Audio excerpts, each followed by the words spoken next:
Oi, gente! Meu nome é Franciele Balbinotti, sou professora monitora de literatura e hoje estou aqui para falar um pouquinho para vocês sobre Carlos Drummond de Andrade. Ele que foi um poeta, lá da poesia de 30, pertencente então à segunda fase do modernismo. Falando então um pouquinho sobre a sua vida, Drummond nasceu em 1902 e morreu em 1987. Considerado então por alguns críticos o principal poeta brasileiro do século XX. Mineiro de Itabira, proveio de uma família ligada às tradições da região, ou seja, de fazendeiros e mineradores. Formou-se em farmácia, porém ele nunca exerceu a profissão. Dedicou-se ao jornalismo e ingressou ao funcionalismo público, que lhe garantiram tanto a sobrevivência quanto o sustento naquela época. Em 1925, ele foi um dos fundadores de A Revista, uma publicação modernista de Belo Horizonte. Em 1928, em perfeita sintonia com a irreverência do grupo modernista de São Paulo, ele publicou na Revista de Antropofagia o poema No Meio do Caminho, aquele poema que a gente conhece muito bem. No meio do caminho havia uma pedra. Na década de 1940, ele foi simpatizante da causa socialista. Logo depois, então, rompeu definitivamente com o jornal e também com o Partido Comunista. Da década de 1950 em diante, o ceticismo, então, político, passou a marcar sua vida. Falando um pouco sobre a obra de Drummond, ele foi um poeta e prosador admirável. Como contista e cronista, escreveu então, entre tantas obras, Fala Amendoeira, A Bolsa e a Vida, Quadrante 1 e 2 e Cadeira de Balanço. Dada sua farta produção poética, a organização de suas obras em partes ou em fases nos permite acompanhar com uma maior clareza a evolução de seus temas. Se a gente considerar, então, os primeiros 30 anos dos 56 anos de carreira poética de Drummond, teremos, então, pelo menos 4 fases que podem ser identificadas em sua produção. Seriam elas a fase gauche, lá na década de 1930, a fase social, entre os anos de 1940 e 1945, a fase do não, entre as décadas de 1950 e 1960, e a fase da memória, entre as décadas de 1970 e 1980. Falando então um pouquinho sobre essa primeira fase, ela foi denominada como fase gauche, em que a gente pode citar consciência e isolamento como principais características dessa fase. Nessa fase, então, as obras que a representam são Alguma Poesia, em 1930, e Brejo das Almas, em 1934. Nessas obras, então, podemos encontrar certos recursos que se associam a essa primeira geração do modernista, que seriam ironia, humor, poema-piada, síntese e linguagem coloquial. Porém, o que essencialmente caracteriza essa fase é o gauchismo, que está presente na maioria dos poemas. O que seria, então, essa palavra? A palavra gauche, do francês, ela significa, então, lado esquerdo. Quando se aplica ao ser humano, ela significa aquele que se sente às avessas, torto, que não consegue estabelecer uma comunicação com a realidade. São comuns, então, a essa fase da poesia drummondiana traços como o pessimismo, o individualismo, o isolamento, a reflexão existencial, além de certas atitudes que são permanentes, como ironia e o uso da metalinguagem. Entramos, então, na segunda fase, que seria a fase social.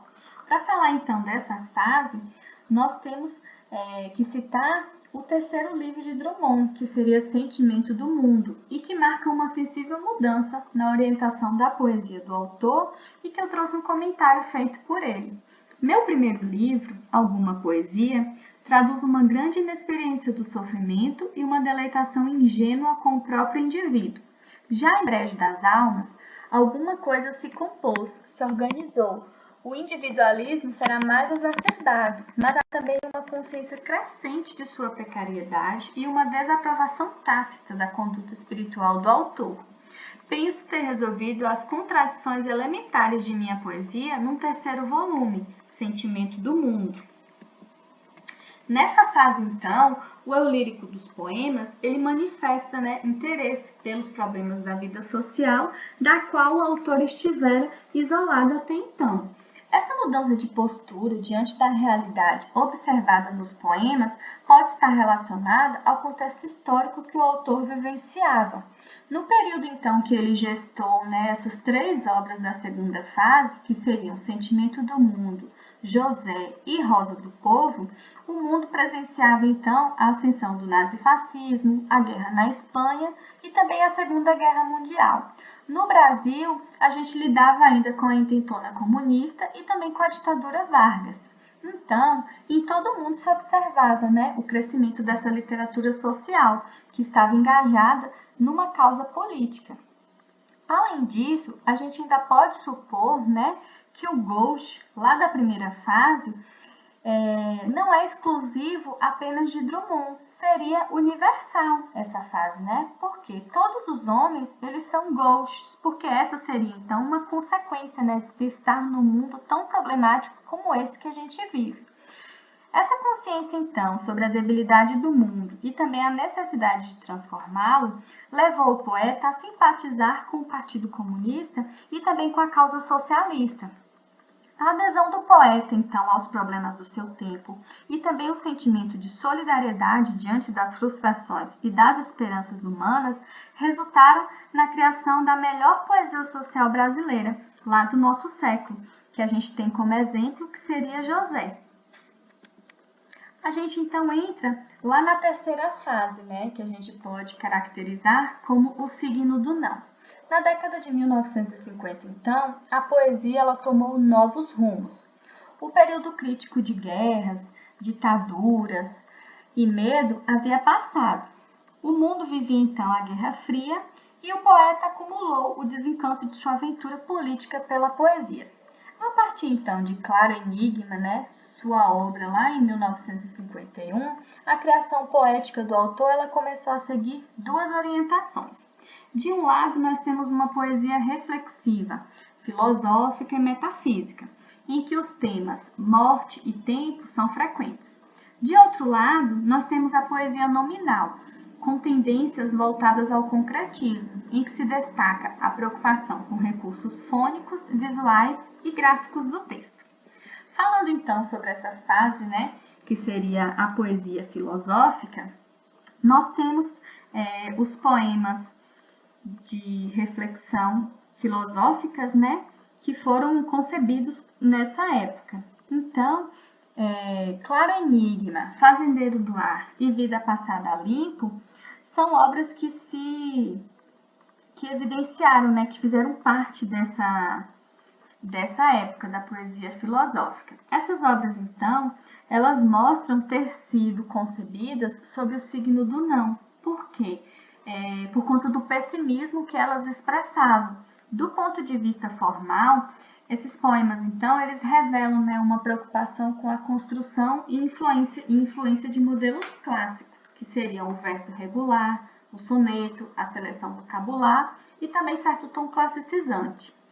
Já quanto às ideias, esses poemas eles refletem temas de caráter existencial, como vida, morte, tempo, velhice, amor, além de temas habituais, como família, infância e a própria poesia do autor.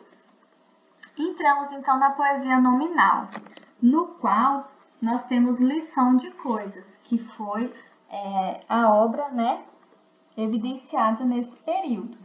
Em Lição de Coisas, a linguagem, o verso e a palavra, eles são violentados, desintegrados, com o emprego de neologismos, aliterações, sugestões visuais e rupturas sintáticas.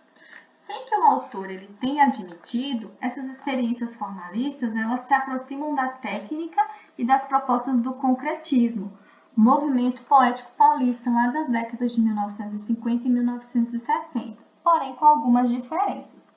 Enquanto que para os concretistas o formalismo ele era visto de uma forma positiva, como uma afirmação, para Drummond o formalismo estava apenas acentuando a incomunicabilidade da poesia contemporânea. Então, nesse sentido, a poesia nominal ela se aproxima da poesia filosófica, porque em ambas predominam o pessimismo e o impasse da comunicação poética.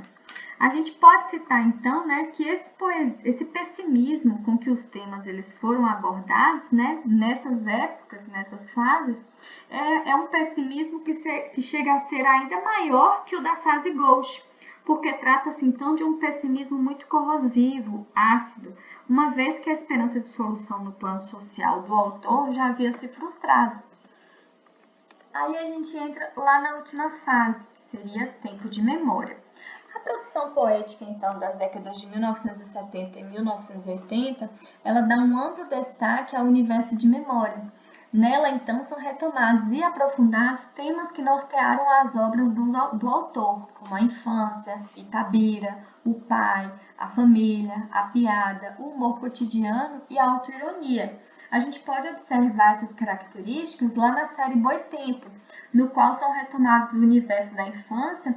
E a gente também pode observar numa série de outras obras, como As Impurezas do Branco, Amor, Amores, Corpo e Amor e Sinal Estranho. No último livro do poeta, né, Farwell, de 1996, esse livro ele foi publicado depois de sua morte. Estão presentes, então, vários elementos que marcaram toda a carreira do autor, que seriam, então, a reflexão filosófica, o humor, o erotismo contidos, a ironia, o ceticismo. Bom, gente, esse então foi um pequeno resumo, né, da vida do itabirano Carlos Drummond de Andrade, que está situado então na segunda geração do modernismo e que teve sua obra, né, organizada em 4 fases para que a gente pudesse observar e entender essas obras de uma forma mais clara. Essas fases então seriam elas a fase gauche, a fase social, a terceira fase, que a gente pode denominar como a fase do não, em que foram divididos, então, em poesia filosófica e poesia nominal, e também a última fase, em que a gente denomina como tempo de memória. Espero que esse vídeo tenha ajudado e possa complementar seus estudos. Essas, então, foram a referência utilizada para a construção desses slides. Muito obrigada!